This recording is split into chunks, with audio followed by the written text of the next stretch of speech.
आज 12वीचा निकाल झाला होता आणि रामभाऊ पाटलाची मुलगी सोनाली 70% मार्क मिळवून पास झाली होती. रामभाऊ आणि त्याची बायको सुनीताला आपली पोरगी चांगल्या मार्काने पास झाली त्याचा आनंद त्यांच्या चेहऱ्यावर दिसून येत होता. रामभाऊचा मुलगा राहुलने पेढ्याचा पोळा गावात जाऊन आणलाच होता. घरात वातावरण अगदी आनंदी आनंद होतं. तेवढ्यात शेजारचा शंकरनाना दारात आला आणि म्हणाला, हाय का घरात रामभाऊ? तेव्हा रामभाऊ म्हणाला, या शंकरनाना, घ्या पेढा, करा तोंड गोड, आमची तायडी 12वी पास झाली. शंकरनाना म्हणाला, बरं बरं, चांगली गोष्ट आहे की, म्हणजे मग यंदा तायडीच्या कळ्या हायत्या म्हणायचं. रामभाऊ म्हणला, हे बघा शंकरनाना, यंदा काळ्या काय पिकली नाही. 2 वर्ष झालं पावसानं पाठ फिरवली आहे बघा. आता कसं होतंय बघूया. तायडी म्हणतीया मोर शाळा शिकायची आहे, पण बघू काय होतंय. सोनालीच्या लग्नाचा विषय निघाला तसा सोनाली निघून घरात गेली. आपल्या आईला म्हणाली, आई हे बघ, मला आणखी पुढे शिकायचं आहे. उगाच कोण तर काही येऊन सांगू शकेल आणि बाबांच्या डोक्यात काही घालतील आणि शंकरनाना तेच करायला आलाय बघ. तेव्हा सुनीता म्हणाली, अगं तायडे, शंकरनाना काय चुकीचं बोलतोय काय? तुझं लग्नाचं वय झालंय म्हणूनच ते म्हणतात ना.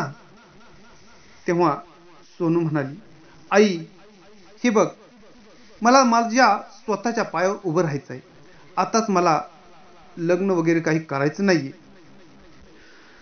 शंकरनानानं रामभाऊला सुपारी कातरून देत पानाचा विडा चगळत चगळत सोनूच्या लग्नाचा विषय काढला होता. शंकरनाना म्हणाला, हे बघ रामभाऊ, पोरगी म्हणजे परक्याचं धन असतंय. किती जर शिकवले तर तिला तिचं लगीन करून टाकावंच लागतं आणि त्या मुलीला नांदाय जावंच लागतं. रामभाऊ म्हणाला, होय की, मग पोरगी म्हणतीया अजून शाळा शिकायची आहे, पण 2 वर्ष झालं शेतात काय पिकलं नाही, जवळ पैसा पाणी नाही, कसं करायचं लगीन तर. शंकरनाना म्हणाला, रामभाऊ मी काय म्हणतो या, हे बघ, अरे माझी पोरगी सुंदरी 12वी झाल्यावर तिचं लगीन केलं होतं. लगीन झाल्यावर सुंदरीचं शिक्षण पूर्ण केलं या. आज सुंदरी सुद्धा नोकरी करते बघ. म्हणूनच म्हणतोया, जर तुझ्या सोनूला जर मोहर शाळा शिकवत असतील पाहुणे तर तुला काय अडचण आहे. रामभाऊ म्हणाला, होय की, मग मी बी तीच म्हणतोया, जर अशी पाहुणी तुझ्या पाहुण्याच्या ओळखीची कुठं भेटली तर मग माझी कायच अडचण नाही बघ, मग करून टाकूया सोनूचं लग्न. तेवढ्यात रामभाऊची बायको सुनीता चहा घेऊन आली. दोघांना चहा दिला आणि रामभाऊ म्हणाला, होय हो, शंकरनाना काय म्हणतोय बघा की जरा. सुनीता म्हणाली, काय म्हणतायत शंकरनाना? शंकरनाना चहाचा घोट घेत घेत घेत म्हणाला, हे बघा वहिनी, पोरगी म्हणजे परक्याचं धन असते. ज्या त्या वयात लगीन केलेलं चांगलं. आमच्या सुंदरीचं बघा, 12वी नंतर लगीन केलं. आता सुंदरी शिक्षण पूर्ण करून नोकरी करते. 2 पोरं झाले, ती अगदी आनंदात कुटुंब आहे बघ. सुनीता म्हणाली, चांगलं झालं की हो तिचं. मग तुमच्या सोनूसारखं एखादं स्थळ असलं तर. सुनीता म्हणाली, आमच्या सोनूची बी आता 12वी झाली आहे, करून टाकूया तिचं बी लगीन. परंतु सोनूचं असं म्हणणं आहे की तिला अजून शाळा शिकायची आहे. तेवढ्यात शंकरनाना म्हणाला, हो शिकू दे की तिला शाळा, लग्नानंतर बी शाळा शिकायला अडचण काय आहे तवा. सुनीता म्हणाली, अहो शंकरनाना, पण तशी पाहुणी तर मिळायला पाहिजे ती की. 2 वर्ष झालं तुम्ही बघतायच की, उत्पन्नाचं साधन आमच्याकडे काहीच नाही. काळ्या काय पिकली नाही आणि पाऊस पाणी बी नाही, त्यामुळं इन्कम आमचं बंद झाले. शंकरनाना म्हणला, हे बघा रामभाऊ आणि वहिनी, मी काय सांगतोय ती ध्यान देऊन ऐका. माझी बायको सारजी, तिच्या माहेरात एक चांगली जागा आहे असं सारजी म्हणत होती. मग बघूया की विचारून. तेव्हा रामभाऊ म्हणला, होय शंकरांना, पण कसं आहे, पार्टी चांगली आहे म्हटल्यावर त्याप्रमाणे खर्च बी करायला लागतो ना, आपल्याला बी पेललं पाहिजे ना ते. शंकरनाना म्हणाला, अरे तसं काय नसतं या, लग्नाचा योगायोग असल्या म्हणजे सगळ्या वाटा मोकळ्या होते त्या. शंकरनानानं बसून बसून आणि बोलून बोलून रामभाऊ आणि सुनीताला बऱ्यापैकी समजावून सांगितलं होतं. पुरीच्या लग्नासाठी त्यांना तयार केलं होतं. शंकरनानानं चहानंतर पुन्हा सुपारी कातरली, पानाचा इडा तोंडात टाकला आणि तंबाखूची पुडी बाहेर काढून विडा मळला आणि तोंडात टाकून उठला आणि म्हणला, हे बघा रामभाऊ, तुझं म्हणणं जर पुरीचं लगीन करायचं असलं तर मला सांग, मग मी त्या पाहुण्याला विचारून बघतो. आणि शंकरनाना उठून निघून गेला. ही चर्चा सगळी सोनूनं ऐकलीच होती. तिला शंकरनानाचा खूपच राग आला होता. शंकरनाना बाहेर गेल्याबरोबर सोनू समोर आली आणि म्हणाली, बाबा, मला आताच लग्न फिग्न काय करायचं नाही, आणखी मला शिकायचं आहे. तेव्हा सुनीता आणि रामभाऊ यांनी सोनूला खूप समजावून सांगितलं. रामभाऊ म्हणाला, हे बघ ताई, 2 वर्ष झालं शेतातलं उत्पन्न नाही, काय करायचं पोरी. राहुलचं शिक्षण तिकडं शहरात चालू आहे, त्याला महिन्याला पैसे पाठवावे लागतात. कुठून आणणार मी पैसे पोरी, कुठून आणणार पोरी पैसे मी.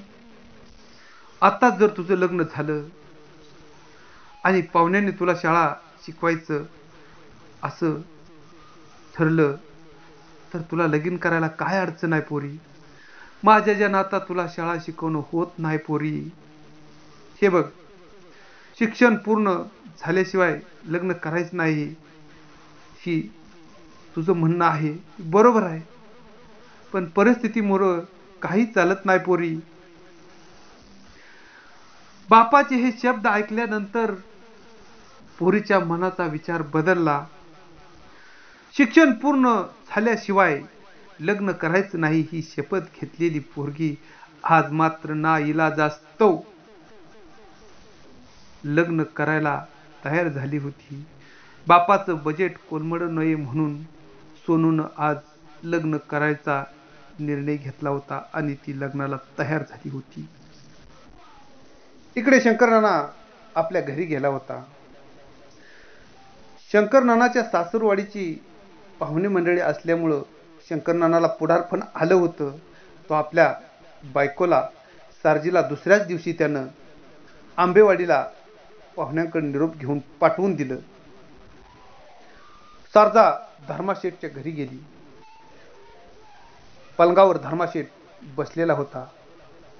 सारजाला पाहून म्हणला, या सारजाबाई, लय दिवसानं येणं केलं या. सारजाबाई म्हणली, होय, यावं म्हटलं असंच. माग एकदा मी आलते ना मागच्या खेपेला, तेव्हा म्हटलं नव्हतं का, आमच्या भाऊकीतली एक पोरगी चांगली आहे, तुमच्या धाकल्या पोरासाठी, त्यासाठीच निरोप घेऊन आली या. धर्माशेठ म्हणला, हां हां, होय, काय म्हणतात पाहुणे. तेवढ्यात धर्माशेठची बायको रखमा येऊन तिथं बसली. तीही म्हणाली, होय होय, काय म्हणतेत पाहुणे मग हो. सारजाबाई सांगू लागली, पोरगी दिसायला लयच गोड आहे, नुसती लक्ष्मीवाणी दिसती बघा. 12वी का काय शिक्षण झालं या, स्वयंपाक पाणी सगळं जिथल्या तिथं करतीया, लयच गोड आहे पोरगी. तुमच्या धाकट्यासाठी लयच भारी जोडा लागतोय बघा. तेवढ्यात रखमाबाई म्हणली, पाहुणी पैशा पाण्यानं गबरगट हायती काय. धर्माशेठ म्हणला, अगं तू काय बोलतीस, काय करायचं आपल्याला त्यांच्या पैशा पाण्यानं.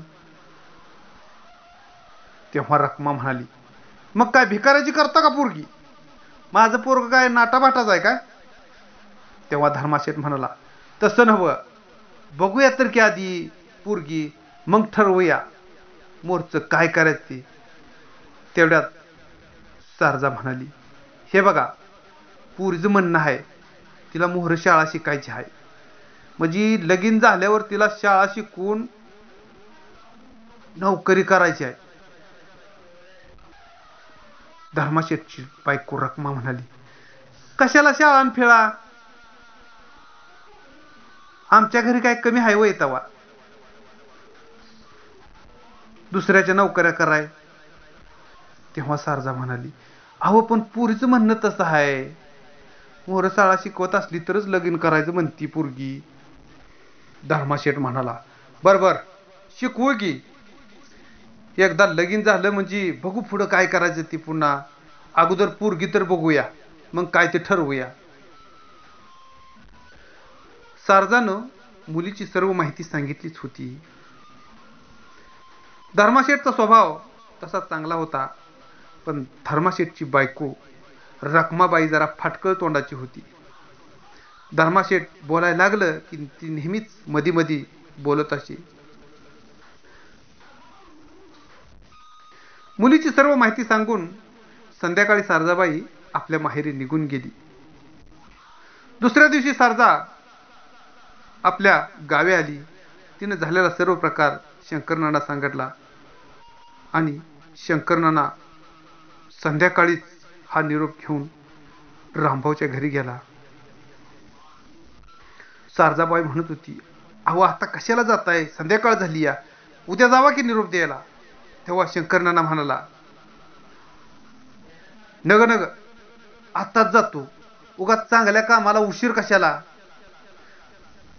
शंकरनाना लगेच हल्ला तसा तो रामभाऊच्या घरी गेला. सोनाली दारातच बसली होती. शंकरनानाला पाहून सोनू घरात निघून गेली. रामभाऊ बाहेर आला. रामभाऊ म्हणाला, या शंकरनाना, काय चाललंय, लय उशीर केला यायला. शंकरनाना म्हणाला, आलोय तुमच्याकडंच, तुम्ही आता आमच्या सासरवाडीची इवाय होणार म्हटल्यावर आम्हाला थोडासा त्रास होणारच की. रामभाऊ म्हणाला, अहो तुम्हाला कसला त्रास आहे, सकाळ आला असता तर चाललं असतं की. शंकरनाना म्हणाला, मी काय म्हणतोय, चांगल्या कामाला उशीर नग, म्हणून मी आलोय लगेचच.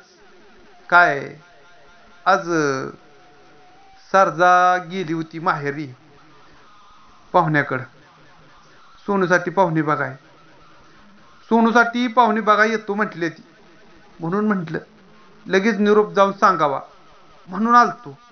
बर काय म्हणाले, आपली सर्व माहिती पाहुण्यांना सांगितली का. रामभाऊ म्हणाला, होय सगळं खडान खडा सांगितलं बघा, आणि ते महत्वाचं ते सांगितलं का, असं रामभाऊ म्हणाला. तेव्हा होय सगळं महत्वाचं, ती पोरगी लागल्यानंतर शाळा शिकायची ती सगळं सांगितलं, काय सुद्धा विषय मागे ठेवला नाही, असं शंकरनाना सांगू लागला. जर मुलीची शाळा शिकायची इच्छा असेल तर आम्ही त्यांना शाळा शिकवू, असं पाहुणे म्हणते ती, असं शंकरनाना सांगत होता. शिवाय त्या पाहुण्यांची दुसरी होणारी सून ही शाळा मास्तर आहे, आणि त्यामुळं आम्ही हिलाही शाळा शिकवू, असं पाहुणे म्हटले, असं शंकरनाना सांगत होता. आणि हे ऐकून रामभाऊला खूपच आनंद झाला. आपण आपल्या परिस्थितीमुळे पोरीला शाळा शिकू देत नाही, पण पाहुणे शाळा शिकवत आहेत म्हटल्यावर रामभाऊचं मन आनंदानं भरून आलं होतं. त्याची बायको सुनीताला हाक मारली आणि सर्व सुनीतालाही शंकरनानानं सांगितलेली माहिती पुन्हा सांगितली. सुनीता म्हणाली, पाहुण्यांना आमची सगळी माहिती सांगितली का. शंकरनाना बोलला, हो सगळं सांगितलंय. शंकरनाना, आमची परिस्थिती तुम्हाला तर माहितीच आहे, सगळी खरी परिस्थिती सांगितली ना पाहुण्यांना. शंकरनाना म्हणला, हे बघा सुनीता वहिनी, मी सगळं तुमचं हाय ते सगळं सांगितले. सोनू पुढे शाळा शिकण्याची सोनूची इच्छा आहे, ती तुम्ही पाहुण्यांना सांगितली का, असं सुनीता विचारते. तेव्हा शंकरनाना मला, हा मी सगळं जे काय आपलं चर्चा झाली होती ती सर्व सांगितले पाहुण्यांना. शंकर नाना जणू स्वतःच आंबेवाडीला गेला होता आणि पाहुण्याशी चर्चा करून आला होता. या आविर्भावात सर्व रामभाऊला आणि सुनीताला सांगत होता. सोनूच्या डोळ्यासमोर आपल्या बापाची आर्थिक परिस्थिती डोळ्यासमोर येत होती, पण काय करणार, विलाज नव्हता. सोनू मनात विचार करत होती, जर नाहीच त्यांनी शाळा शिकवली तर पुढं काय, हाच विचार तिच्या डोक्यात घोंगावत होता. शंकरनानाला चहा पाणी झाला आणि तो निघून आपल्या घरी गेला. संध्याकाळी जेवताना रामभाऊने विषय काढला.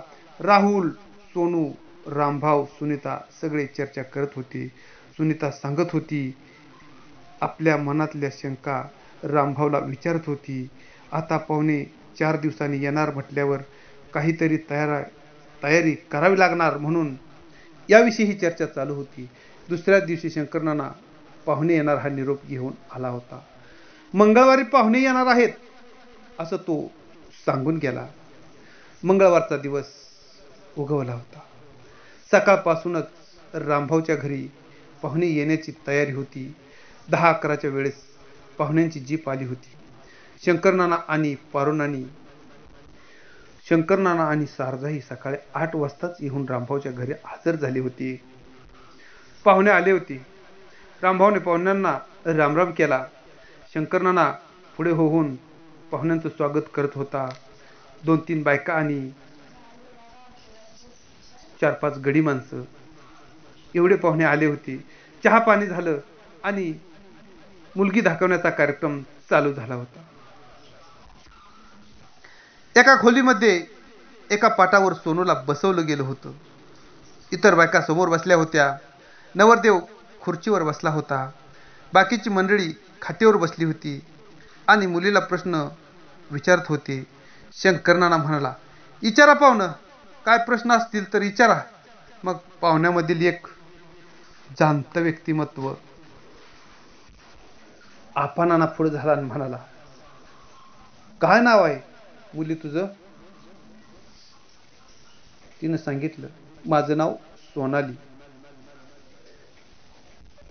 शिक्षणाविषयी तुझा पुढे काय विचार आहे, छंद कुठला आहे तुला? सोनू म्हणाली, माझं लग्न झाले तरी मला पुढचं शिक्षण पूर्ण करायचं आहे. आणखी काही इकडचे तिकडचे प्रश्न विचारले आणि मुलगी बघण्याचा कार्यक्रम झाला. मग मुलीच्या ओटीत नारळ, जंपर पीस, तांदूळ या प्रकारे तिची ओटी भरली. सोनूने जाग्यावरून सगळ्यांना नमस्कार केला आणि मुलगी बघण्याचा कार्यक्रम समाप्त झाला. शंकरनाना म्हणाला, आता जेवण तयार आहे, जेवण करूनच जावा. पाहुण्याने जेवण उरकलं आणि शंकरनाना पुढे जाऊन म्हणाला, तुमचा काय निरोप असेल ते आम्हाला कळवा, आम्ही मग परत सांगतो तुम्हाला. सोनालीची होणारी सासू पुन्हा घरात आली. सोनूला ज्या खोलीत होती त्या खोलीत ती गेली आणि तिने सोनूला बरंच काही प्रश्न विचारलं. तुला स्वयंपाक येतो का? तुला स्वयंपाक येतो का? तुला रानातली कामं जमतात का? तुला धार काढा येते का? असे प्रश्न ती विचारत होती. असे बरेच प्रश्न विचारून ती बाहेर गेली. सोनाली विचार करत होती, या बाईनं बरेच प्रश्न काही विचारलं, पण तिनं पुढील शिक्षणाविषयी, नोकरीविषयी काहीच विचारलं नाही. पण सोनू काहीही बोलू शकत नव्हती. पाहुणे निघून गेले होते. शंकरनाना आणि शारदाही जेवण करून आपल्या घरी गेली होती. सोनाली ही सुसंस्कृत आणि शिकलेली, दिसायला खूप सुंदर असल्यामुळं पाहुण्यांना पसंत पडलीच होती.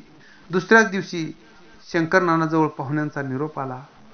आम्हाला मुलगी पसंत आहे. तुम्हाला नवरदेवाचे घर पाहायला यायचे असेल तर तुम्ही येऊ शकता. म्हणून लगेच शंकरनाना रामभाऊच्या घरी जाऊन निरोप देतो. पाहुण्यांचा निरोप पोच केला होता त्यानं. सोनूला मात्र कोणीच काही विचारलं नव्हतं. नवरदेव पसंत आहे का, किंवा तुला काही जागा पसंत आहे का? मुलगा सुसंस्कृत होता. इंजिनिअरिंग त्याचं झालेलं होतं. दिसायला चांगला होता. पण सोनूला वाटत होतं, मला कोणीतरी विचारायला हवं, तुला ही जागा पसंत आहे का? तुला हा मुलगा पसंत आहे का? पण तसे काहीच झाले नाही. शिवाय सोनूच्या भविष्यातल्या शिक्षणाविषयी कुणी काही विचारलं नव्हतं. तिच्या मात्र मनात एकच शंका होती की लग्न झाल्यानंतर लोक हे मला शाळा शिकवतील का. परंतु धाडस करून सोनूनं शंकरनाना आणि शारदा काकूला पुन्हा बोलावून घेतलं. तिनं धाडस करून विचारलं, शंकरनाना आणि नानी, हे बघा, माझं सध्या लग्न करायचा विचारच नव्हता. तुम्ही म्हणताय म्हणून मी लग्नाला तयार झाले, पण लग्नानंतर मला माझे शिक्षण पूर्ण करायचे आहे आणि हे पाहुणे ते करण्यासाठी तयार आहेत असे तुम्ही मला सांगता आहात, म्हणून मी लग्नाला तयार आहे. या गोष्टीची तुम्ही पुन्हा एकदा खातरजमा करून घ्या. तेव्हा शारदा काकू म्हणाली, अगं पोरी, असं मनाला वाईट वाटू घेऊ नकस. आमच्या सुंदरीचं बी लगीन झाल्यावर शिक्षण झाले, सुंदरी नोकरी करते. तुला सुद्धा शिक्षण पूर्ण करून नोकरी लावणार आहे ती. माणसं लय भारी आहे ती स्वभावानं, चांगली आहे ती. तेवढ्यात शंकरानं म्हणाला, अगं पोरी, तू काय बी काळजी करू नकस. तुला शिक्षण पूर्ण करायचं आहे ना, कर ना. आम्ही कुठं जातोय वेतावा, आम्ही आहेच की पाहुण्यांना सांगायला. हो ना, तुम्ही म्हणताय ते बरोबर आहे, पण पाहुण्यांनी माझ्या शिक्षणाविषयी एकही प्रश्न मला विचारला नाही, म्हणून मी तुम्हाला म्हणते, असं सोनू सांगत होती. तेव्हा शंकराला म्हणाला, अगं पोरी, तू त्याचं टेन्शनच घेऊ नको. ती शिक्षणाचं विचारायचं विसरला असेल.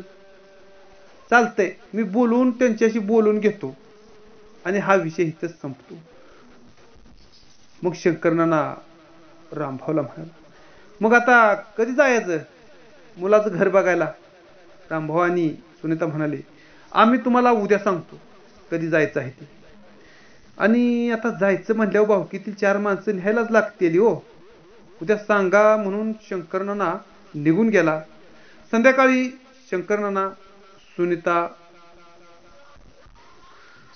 रामभाऊ, सुनीता, राहुल, सोनाली यांनी पाहुण्याबद्दल सविस्तर चर्चा केली. राहुल म्हणाला, हे बघा बाबा, जागा चांगली दिसते. शिवाय मुलाचं इंजिनिअरिंगही झाले आणि आपल्या सोनूला पुढे शिक्षण पूर्ण करण्याचीही संधी ते लोक देत आहेत म्हटल्यावर काय अडचण नाही. आणि घरात सर्वांचे एकमत झाले. शुक्रवारी मुलाचे घर बघायला जायचं ठरलं. दुसऱ्याच दिवशी रामभाऊने आपल्या भावकीतील 5-6 घरी सकाळी जाऊन सोनूसाठी मुलाचं घर बघायला जायचं आहे शुक्रवारी म्हणून सर्वांना निरोप दिला.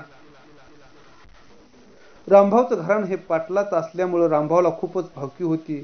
बघता बघता 15 ते 20 माणसं घर बघायला जाण्यासाठी भावकीतली निघाली तयार झाली होती. एक टेम्पो पाहून टेम्पूनच सर्व मंडळी आंबेवाडीला पोहोचली होती. आंबेवाडीपासून गावाच्या बाजूला 2 किलोमीटर अंतरावर धर्माशेठ सावकारांचा भला मोठा बंगला होता. बंगल्याच्या आजूबाजूला 40 एकर बागायत शेती होती. ऊस, डाळिंब, द्राक्षे अशा प्रकारे पिकं पाहून पाटील मंडळी आनंदून गेली होती. शंकरनानाला सगळं शेत फिरून पाहुण्यांना दाखवलं. भला मोठा बंगला पाहून पाहुणे मंडळी अवाक झाली होती. पाहुण्यांच्या चांगल्या प्रकारे पाहुणचारही करण्यात आला होता. शंकरनानानं रामभाऊला बाजूला बोलवलं. मग म्हणाला, काय म्हणणं आहे तुमचं? हे बघा, अशी जागा तुम्हाला कुठं सुद्धा सापडायची नाही. रामभाऊला ही जागा पसंत पडली होती. त्यानं आपल्या भावकीतील जनातात्या, भीमानाना, पांडाबापू इतरांशी चर्चा केली. ते म्हणाले, जागा 1 नंबर आहे बरं का, जागा सोडायची नाही. आणि शंकरनानाला ही बातमी सांगितली की आम्हाला जागा पसंत आहे. शंकरनानाला खूप आनंद झाला. शंकरनानानं धर्माशेठला जाऊन माहिती सांगितली, पाहुण्यांना जागा पसंत आहे. हे बघा, शंकरनाना म्हणला, उगाच हेलपाट मारण्यात काय चव नाही. आता हाय ती सगळी भावकीतली बी माणसं म्हटल्यावर टाकूया जमवून आजच, उगा हेलपाट घालत बसण्यापेक्षा. तेव्हा रामभाऊ आणि त्याच्या भावकीतील मंडळींनी आपापसामध्ये चर्चा केली आणि हो ठीक आहे, जमवून टाकूया लगीन असा पाटलांचा निर्णय झाला. रामभाऊ शंकरनानाला म्हणाला, शंकरनाना आमच्या ऐपतीप्रमाणे होईल सगळं. शंकरनाना म्हणाला, बसूया तरी बैठकीला, काय तर महागमोर होईलच की. सर्व मंडळी उठून बाहेरील पहाराजवळ आली. पाटील मंडळींनी आपापसात चर्चा केली आणि बैठकीला बसायचा निर्णय घेतला. बंगल्याच्या मुख्य हॉलमध्ये चटया टाकून पाहुण्यांना बसायची सोय करण्यात आली होती. एका ताटात पान सुपाऱ्या आणून ठेवल्या होत्या. सर्व पाहुणे मंडळी येऊन चटईवर बसली होती. धर्माशेठच्या भावकीतील मंडळी धर्माशेठ सोडून फक्त 2च माणसं होती. तेव्हा पाटलाचा बाळूनाना म्हणाला, अहो तुमच्या भावकीतली माणसं बोलवा की. धर्माशेठने जरा नायकल्यासारखंच केलं आणि म्हणाला, कसं आहे माहित आहे का, आज हाय माहुदाचा बाजार. सगळी मंडळी बाजारला गेलेत, त्यामुळं कोण घरी येण्यासारखं नाहीच आता. बर ठीक आहे, मग करा चालू आता कार्यक्रम. बर कोण तर म्हटलं, नवरदेव विजयला पोरगी पसंत आहे का असं विचारलं. तो म्हणाला, हो ठीक आहे, मला मुलगी पसंत आहे. बोला पुढे. मग नवरदेवाकडून कुंडला तात्या धर्माचा भाऊ म्हणाला, आता बोलायचं आहे काय यात.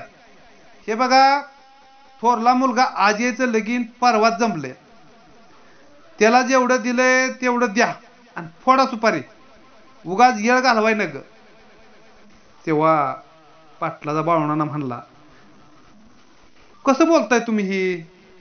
थोरला पोरगा नोकरीला आहे, तो मास्तर आहे, आणि म्हणून तुम्ही त्याच्या एवढं ह्यालाही कसं काय मागताय. मग त्याची बाराबरी आम्ही कशी काय करणार हो. अजून ह्या नवरदेवाला नोकरी सुद्धा लागली नाही. तेव्हा शंकरनाना म्हणाला, हे बघा, थोरला पोरगा मास्तर आहे, सरकारी नोकरीला आहे, त्याची बराबरी आमच्यानं अजिबात होणार नाही. त्याला काय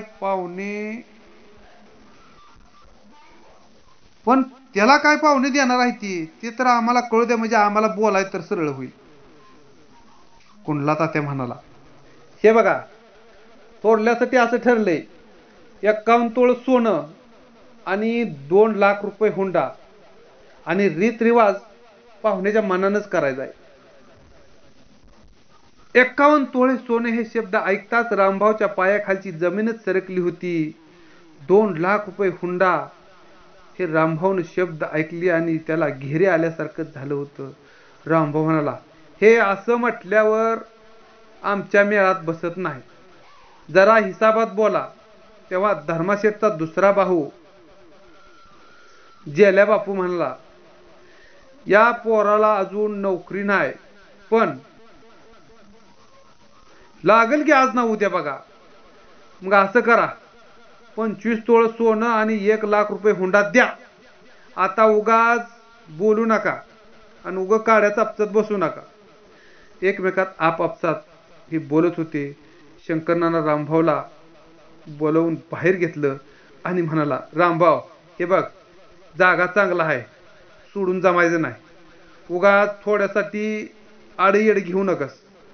तेव्हा रामभाऊ म्हणाला, अरे आपल्याला झेपायसारखं आहे काय, माझ्यानं काय एवढं काय देणं होणं शक्य नाही बाबा. शंकरनाना म्हणाला, असं करू नको रे रामभाऊ, आपल्या पुरीच्या सुखासाठी करायच लागतं हे बघ. रामभाऊ म्हणाला, 10 तोळ सोनं आणि 1 लाख रुपये याच्यावर आम्हाला काय देणं होत नाही बघा. आणि ही बातमी शंकरनानानं धर्माशेठला जाऊन सांगितली. आपली बायको रखमाला मागे बोलावून घेतलं आणि धर्माशेठनं हे सांगितलं बायकोला. तेव्हा रखमा म्हणाली, थोरल्याला जेवढं दिलंय तेवढंच घ्या, नाहीतर माझं पोरग काय नाटा बाटाच आहे का. तेव्हा धर्माशेठने आपल्या बायकोला गप बसाय सांगितलं. पुन्हा बैठकीत धर्माशेठ आला. हे बघा पाहुणे मंडळी, असं करा, 20 तोळ सोनं आणि 1,00,000 रुपये हुंडा द्या आणि फोडा सुपारी. रामभाऊची परिस्थिती रामभाऊला माहित होती. बाळूणाना म्हणाला, पाहुणं, पाणी पार डोक्यावरनं चाललंय बघा, आमच्या ज्याने झेपत नाही बघा. तेवढ्यात धर्माशेठची बायको रकमामध्ये बोलली, हे बघा पाहुणं, आम्ही थोरल्याला जेवढं घेतलं त्याच्यापेक्षा कमी घ्यायचं नव्हतंच, पण शंकर नानाच्या म्हणण्यानुसार आम्ही पैसे कमी केले. 20 तोळ आणि 1,00,000 द्या. वाटलेस तर असं करा, 10 तोळ लग्नात द्या आणि 10 तोळ पुन्हा लग्नानंतर द्या तुमच्याकडे पैसे आल्यावर. आता मात्र रामभाऊला काय करावं कळत नव्हतं. असली जागा सोडूनही चालणार नाही असं रामभाऊचं एक म्हणत होतं. रामभाऊला काय करावं काही सुचत नव्हतं. आणि भावकीतील 15-20 माणसं आणि लग्न न जमवता जाणं ही गोष्ट योग्य रामभाऊच्या मनाला वाटत नव्हती. आपल्या आबरूचं खोबरं होईल म्हणून रामभाऊने 20 तोळा आणि 1,00,000 रुपये हुंडा द्यायची तयारी दर्शवली. पण लग्नात 10 तोळ सोनं द्यायचं व नंतर राहिलेले 6 महिन्यानंतर द्यायचं असं ठरलं. शंकरनाना म्हणाला, आत्ता कशी गाडी रुळावर आली बघा बरं. मग काय, सुपारी फोडण्यात आली, सगळ्यांना गंध ओढण्यात आला, जेवण झाली आणि सर्व मंडळी घरी आली. लग्न जमल्यामुळे सोनूला आनंद झाला होता. लग्न जमल्यानंतर सोनूचा भाऊ राहुल सोनूला चिडवायचा, तायडे, मी तुझ्या घरी येऊ का, मी तुझ्याकडेच राहणार आहे, असं टिंगल टवाळी करायचा. तो दाजीचं तिच्या नाव घ्यायचा, त्याच्या दाजीचं नाव घ्यायचा आणि तो तिला चिडवायचा. सोनू आणि बहीण भावंडाचं असं हितगुज चालत होतं. खरं तर रामभाऊकडे पैसे नव्हतेच. रामभाऊने मळ्याची 5 एकर जमीन विकली आणि लग्नासाठी पैसे तयार केले होते. मे महिन्यातील 15 तारीख धरली. लग्न नवरदेवाच्याच घरी होतं. भला मोठा मंडप दिला होता. धर्माशेठच्या दोन्ही मुलांची लग्न, अजय आणि विजयचं लग्न धूमधडाक्यात झालं. आपल्या मुलीचं चांगल्या प्रकारचे स्थळ मिळालं म्हणून रामभाऊ आणि सुनीता यांना खूपच आनंद झाला होता. लग्न झालं, वऱ्हाडी निघून गेले होते. सोनाली आणि विजय यांचा आता संसार चालू झाला होता. 10 दिवसानंतर 16वी झाली आणि महिन्याभरानंतर अजय आपल्या बायकोला घेऊन नोकरीच्या ठिकाणी गेला. विजयला नोकरी नव्हती. शिवाय आता जून महिना चालू झाला होता. जूनमध्ये 12वी नंतरची ॲडमिशन चालू झाली होती.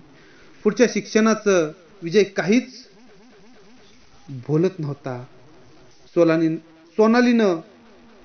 सोनालीनं विजयजवळ विषय काढला होता. मला पुढील शिक्षण घ्यायचं आहे. ॲडमिशन चालू झाले असतील.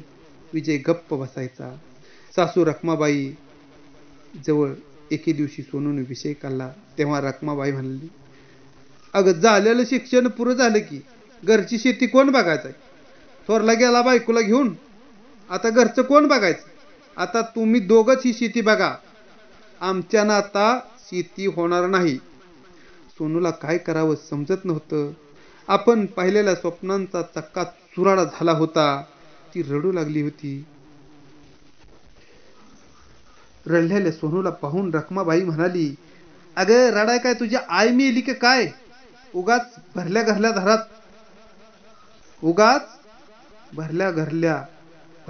घरात रडत बसतीया.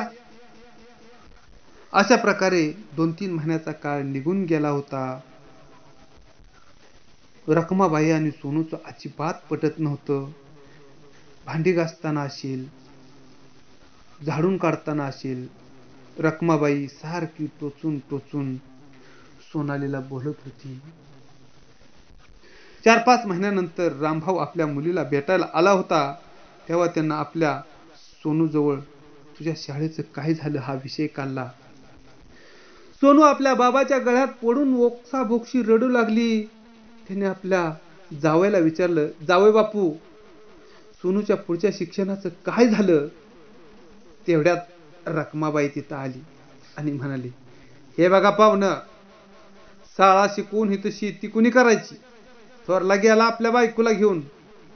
हे दोघं शेतच करतील, शेती करतील, शाळा पिळा आता नाही. रामभाऊ म्हणाला, पण आम्ही अगोदरच सांगितलं होतं. तेव्हा रखमाबाई म्हणले, हे बघा पाहुणं, राहिलेलं 10 तोळ सोनं घेऊन या आधी. आलात का तुम्ही? आणि बाकीचं परत बघूया. शाळा फिळा नाही काय नाही आता. हे शेतीच करणार दोघं. असं म्हणून रामभाऊला तिनं माघारी धाडलं होतं.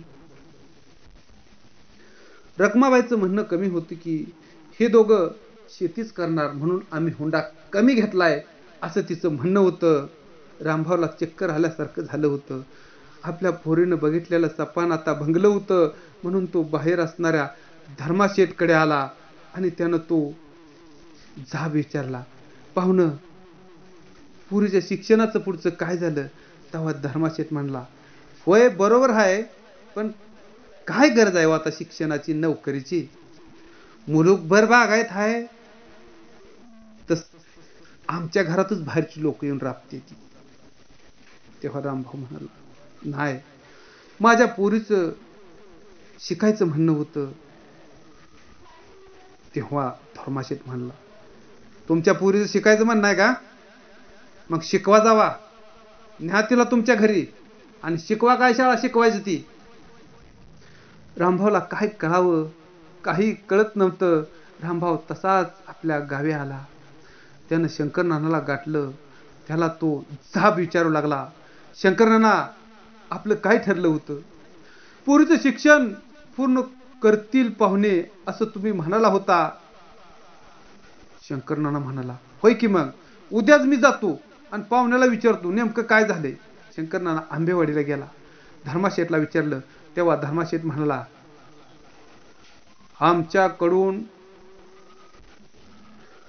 आम्ही यांच्याकडून सोनं कमी का घेतलं याचा विचार तुम्ही केला नाही का?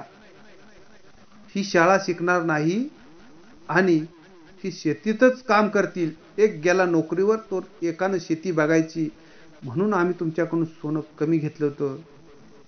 शिवाय घरची शेती बघायची कुणी? शंकरनाना गुमान माघारी आला. सोनूला मात्र खूप टेन्शन आलं होतं. विजय ही काहीच बोलू शकत नव्हता.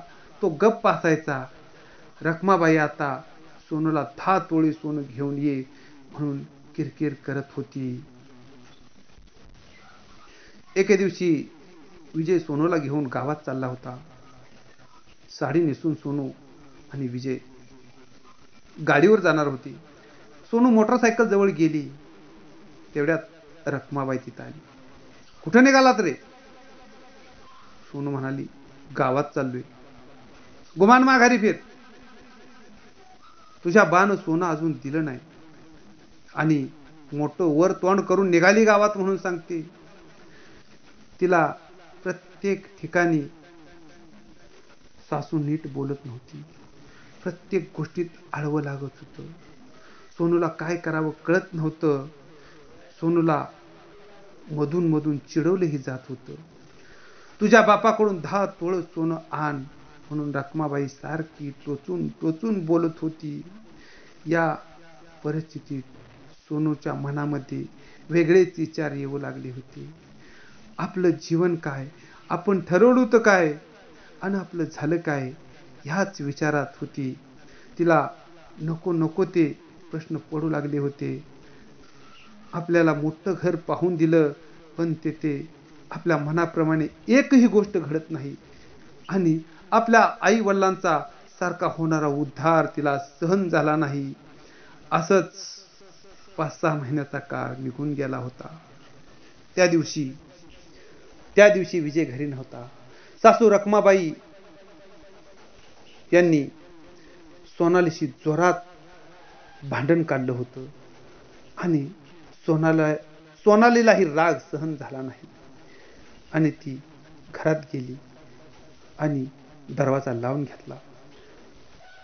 साडीच्या साह्याने घरातील तिने पंख्याला स्वतःला फास लावून घेतला आणि तिनं आपलं जीवन संपवलं.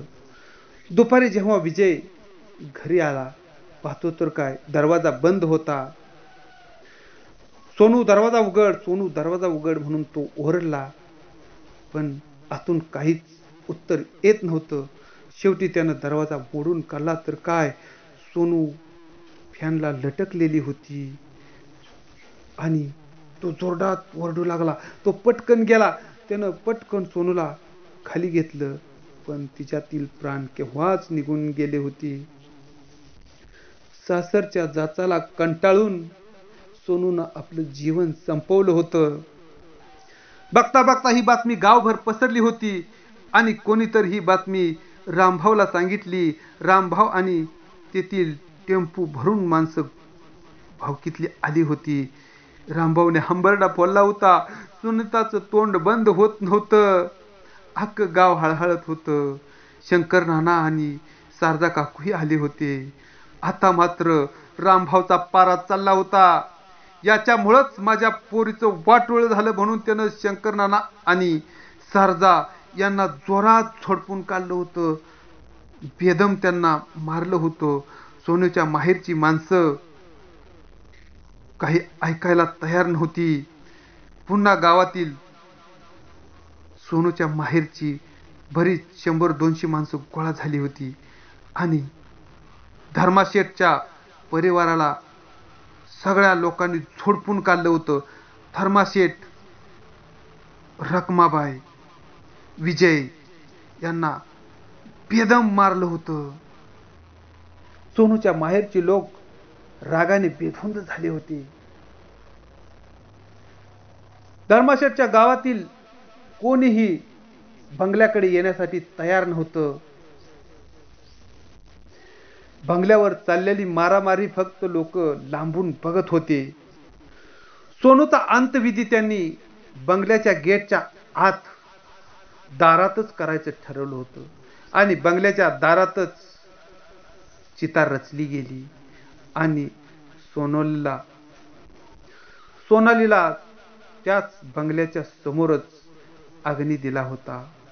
मारून मारून विजय आणि सासू रखमाला धरून चितेत फेकण्याचा लोकांचा विचार होता.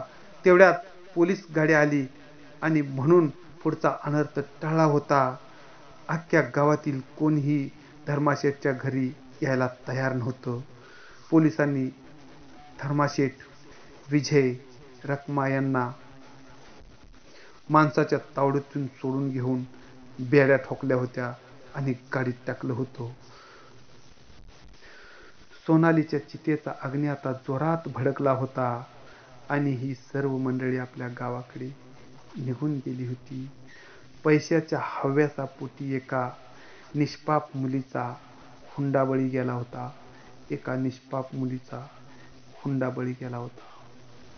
धन्यवाद.